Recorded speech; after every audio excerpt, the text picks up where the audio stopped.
Hi, ang pag-usapan naman natin ngayon po ay tungkol sa galis. Ang medical term nun ay Sarcoptes scabiei. Yan, Google nyo na lang po. Yun yung tinatawag na galis aso.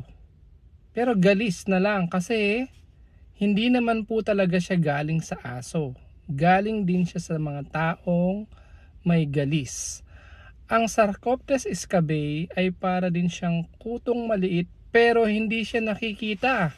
Sa microscope lang po yun makikita, maliit. Para siyang kuto pero hindi siya kumakagat. Actually nabubuhay siya sa loob ng balat mo. Papasok siya sa loob ng balat mo tapos nangingitlog po siya doon sa loob ng balat mo. Doon siya titira. Tapos mapapansin mo yung mga pasyente, kapag kayong bata nagpa-check up, yung nanay meron din. So close physical contact po yun. Tapos Makati, lalo na sa gabi doon sila active. Kaya pagka ganon, so iba po yung surot ha, iba yun din yung galis. Bye po!